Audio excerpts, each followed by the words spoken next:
जयपुर में एक नशेड़ी ड्राइवर ने 50 लोगों को कुचल दिया। 19 लोग मर चुके हैं, 50 परिवार बर्बाद हो गए एक नशेड़ी ड्राइवर के कारण। भारत में ऐसे हजारों की संख्या में नशेड़ी ड्राइवर हैं जो गाड़ी चलाते हैं और एक्सीडेंट करते हैं। साल में 5 लाख एक्सीडेंट होता है, उसमें सबसे बड़ा कारण है नशा पी के गाड़ी चलाना। दुर्भाग्यवश इसके ऊपर चर्चा ही नहीं हो रही है। नशेड़ी छोटी छोटी बच्चियों का बलात्कार कर रहे हैं, नशेड़ी व्याभिचार कर रहे हैं, छोटे छोटे बच्चों के साथ अननेचुरल सेक्स कर रहे हैं।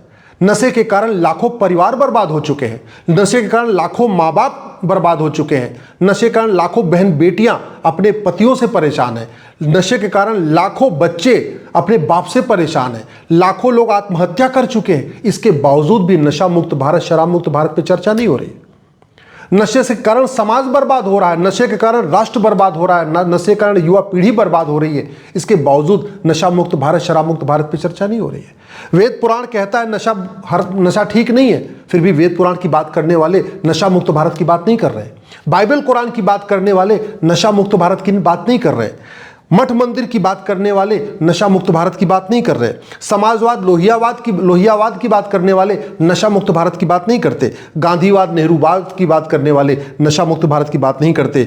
अंबेडकर और पेरियार जी का नाम लेने वाले भी नशा मुक्त भारत की बात नहीं करते। सोशलिज्म, सेकुलरिज्म, डेमोक्रेसी की बात करने वाले भी नशा मुक्त भारत की बात नहीं करते। और संविधान की बात करने वाले, सुबह से लेकर शाम तक संविधान की बात करने वाले भी आर्टिकल 47 लागू करने की मांग नहीं करते। आर्टिकल 47 कहता है ये सरकार की ड्यूटी है, वो भारत को नशा मुक्त बनाए, शराब मुक्त बनाए। ऐसा कोई कॉलेज नहीं है, ऐसा कोई यूनिवर्सिटी नहीं है जहां नशा नहीं बिक रहा है, ऐसा कोई थाना नहीं है जहां नशा नहीं बिक रहा है। सच्चाई तो यह है कि थानों पे, तहसील में अधिकारियों को नशा तस्करों से पैसा आ रहा है। कड़वी सच्चाई यह है, ऐसा कोई थाना नहीं है जहां गांजा नहीं बिकता, चिट्टा नहीं बिकता, स्मैक नहीं बिकता, चरस नहीं बिकती। ऐसा कोई थाना नहीं है जहां पे एमडी नहीं बिकता, सुल्फा नहीं बिकता, हसीस नहीं बिकता, अफीम नहीं बिकती। ऐसा कोई थाना नहीं है जहां हीरोइन नहीं बिकती, कोकीन नहीं बिकती, एक्सटेसी नहीं बिकती, LSD नहीं बिकती, ब्राउन शुगर नहीं बिकती। अभी पंजाब में एक DIG पकड़ा गया है, बाप रे बाप, अरबपति हो गया इस नशे के कारोबार के कारण। चूंकि नशे के कारोबारियों को मदद कर रहा था, अरबपति हो गया। कितने ऐसे थानेदार पकड़े जाते हैं, कितने दरोगा पकड़े जाते हैं, कितने और भी अधिकारी पकड़े जाते हैं, केवल और केवल नशे तस्करों से साठगांठ है, उसके कारण वो मालामाल हो रहे हैं। और समाज बर्बाद हो रहा है, परिवार बर्बाद हो रहा है, राष्ट्र बर्बाद हो रहा है, पूरी गरीब और ज्यादा बर्बाद हो रहा है। इस नशे के कारण कितने लोग ऐसे हैं जो जेल में पड़े हुए, क्योंकि उन्होंने नशा कर लिया और ठोकर मार दिया। जिसको मारा वो तो परिवार बर्बाद हुआ, खुद भी जेल में चले गए। अब उनके परिवार के लोग उसकी जमानत करने के लिए पीछे पड़े घूमते रहते। सरकार का काम है संविधान को लागू करना। आर्टिकल 47 कहता है नशाबंदी, शराबबंदी करो, और शराब क्या कर रही है? हाईवे के किनारे आप चलिए, आपको पहले एक बोर्ड मिलेगा, उस पर लिखा रहेगा शराब पी के गाड़ी चलाना मना है, अपराध है। और उसके आगे एक बोर्ड लगा रहेगा, लिखा रहेगा यहाँ चिल्ड बियर मिलती है। आप चलिए, थोड़ा और आगे चलिए, आपको एक बोर्ड लगा रहेगा, नशा करके गाड़ी चलाना अपराध है। और फिर आगे उसके बोर्ड लगा रहेगा यहाँ देसी शराब मिलती है। आप और आगे चलिए, एक बोर्ड लगा रहेगा शराब पी के गाड़ी चलाना अपराध है। और फिर आगे लिखा रहेगा यहाँ चिल्ड बियर मिलती है, अंग्रेजी शराब मिलती है, और देसी शराब भी मिलती है। सड़क के किनारे, हाईवे के किनारे हुक्का बार कौन खुलवा रहा है? शराब सरकार खुलवा रही है। हुक्का बार का लाइसेंस सरकार देती है, बियर बार का लाइसेंस सरकार देती है, डांस बार का लाइसेंस सरकार देती है, चिट्टा बार का लाइसेंस सरकार दे रही है, अफीम की खेती सरकार करवा रही है, गांजे की खेती सरकार करवा रही है। सच्चाई तो ये है, चरस, अफीम, कोकीन सब कुछ बाहर से ही नहीं आता, बहुत कुछ भारत के अंदर भी पैदा होता है। कौन जिम्मेदार है इसके लिए? सरकार। क्यों? क्योंकि सरकार ने कभी सोचा ही नहीं कि नशा मुक्त भारत कैसे होगा। आज तक न कभी संसद में नशा मुक्त भारत के ऊपर चर्चा हुई, न भारत की किसी एक भी विधानसभा में नशा मुक्त भारत के ऊपर चर्चा हुई। नशाबंदी करना, शराबबंदी करना ये कोई लाइलाज काम नहीं है। नशाबंदी, शराबबंदी संभव है, और शराब नहीं, कम से कम नशे को तो रोका ही जा सकता है। ये जो जितने गांजा, चरस, अफीम, कोकीन सब कुछ बिक रहा है, इसलिए बिक रहा है हमारा कानून घटिया, हमारी न्यायिक व्यवस्था सड़ी है। और कानून कितना घटिया है कि अगर किसी और व्यक्ति ने 19 लोगों को गोली मार दिया होता तो उसको हो सकता है फांसी हो जाती, नहीं फांसी तो आजीवन कारावास होता। लेकिन इस नशेड़ी ड्राइवर को मुश्किल से 5 साल की सजा होगी। जिस नशेड़ी ड्राइवर ने 50 परिवार बर्बाद किए, 50 लोगों को बुरी तरीके से कुचल दिया, उसमें से 19 लोग मर गए, इस नशेड़ी ड्राइवर को ज्यादा से ज्यादा 5 साल की सजा होगी। इसका ड्राइविंग लाइसेंस तक कैंसिल नहीं होगा, इसका कोई न राशन कार्ड कैंसिल होगा, न इसका आधार कैंसिल होगा, न कोई इसका डॉक्यूमेंट कैंसिल होगा, न इसकी सिटीजनशिप कैंसिल होगी, न इसको आजीवन कारावास होगा, न इसके ऊपर 20-50 लाख रुपए का जुर्माना लगेगा। क्यों? क्योंकि हमारा कानून घटिया है। हमारे देश में जो बीएनएस बनी है 150 साल के बाद बदली गई, लेकिन बदलते समय हमने ये नहीं देखा अमेरिका में क्या चल रहा है। मैं पहले भी कई बार कह चुका हूँ, कायदे से अगर भारत में अपराध कम करना है, भ्रष्टाचार कम करना है, नशा का कारोबार कम करना है, ये अमेरिका का फेडरल पिनल कोड भारत में लागू करिए।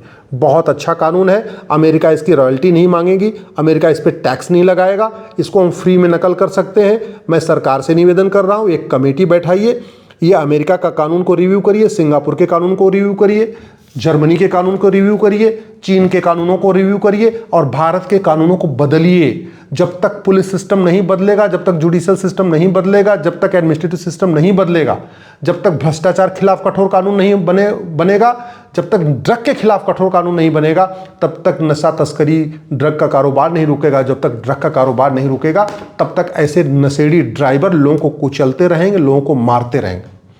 जब तक कठोर कानून नहीं बनेगा, तब तक नशेड़ी छोटी छोटी बच्चियों से बलात्कार करते रहेंगे। जब तक ड्रग के खिलाफ कठोर कानून नहीं बनेगा, तब तक नशेड़ी आए दिन लोगों की हत्या करते रहेंगे। कोई गाड़ी चढ़ाएगा, कोई कुछ और करेगा, कोई कुछ और करेगा।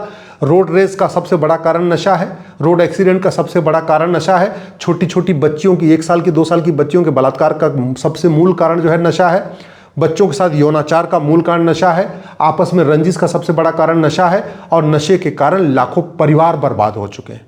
हम गांधीवाद की बात करते हैं, समाजवाद की बात करते हैं, लोहियावाद की बात करते हैं, दुनिया भर की बातें करते हैं, दुर्भाग्यवश नशा मुक्त भारत की बात ही नहीं करते।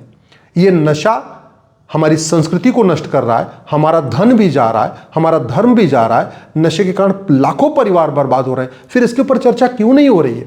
अगर नहीं करना है नशाबंदी, तो संविधान का आर्टिकल 47 बदल देना चाहिए। क्यों रखना? 75 साल पहले हमारे संविधान निर्माताओं ने कहा था भारत में नशाबंदी होगी, भारत में शराबबंदी होगी। नहीं कर सकते तो 75 साल आ चुका है, इसको आर्टिकल 47 निकाल देना चाहिए। क्यों रखना जबरदस्ती इसमें, जब लागू ही नहीं करना है? 125 बार संविधान संशोधन हो चुका है, लेकिन आर्टिकल 47 पे कभी संसद में चर्चा ही नहीं हुई। कितनी बार सुप्रीम कोर्ट के कम से कम 10 फैसले पलटे जा चुके, लेकिन आर्टिकल 47 पे चर्चा ही नहीं हुई। मैंने आर्टिकल 47 लागू करने के लिए सुप्रीम कोर्ट में पीआईएल फाइल किया, तो माननीय सुप्रीम कोर्ट ने कहा कि कानून बनाना हमारा काम नहीं है। आर्टिकल 47 डायरेक्टिव प्रिंसिपल है, डायरेक्टिव प्रिंसिपल को लागू करना केंद्र सरकार की ड्यूटी है, राज्य सरकार की ड्यूटी है, लेकिन सुप्रीम कोर्ट इसको लागू नहीं कर सकता। तो सुप्रीम कोर्ट ने अपने हाथ खड़े कर दिए। मैं बार बार हाथ जोड़ के निवेदन कर रहा हूं, इस देश को बचाइए, नशे के कारोबार को बंद करिए। लाखों परिवार बर्बाद हो चुके हैं, लोग आत्महत्या कर रहे हैं। नशेड़ी पतियों के कारण बहन बेटियां आत्महत्या कर रही हैं, नशेड़ी बच्चों के कारण माता पिता आत्महत्या कर रहे हैं, नशेड़ी जो है बाप के कारण बच्चे बर्बाद हो रहे हैं, अनाथ हो रहे हैं, गलत तरीके में जा रहे हैं, गलत कार्यों में चले जा रहे हैं, क्योंकि बाप नशेड़ी है तो कुछ कर ही नहीं रहा।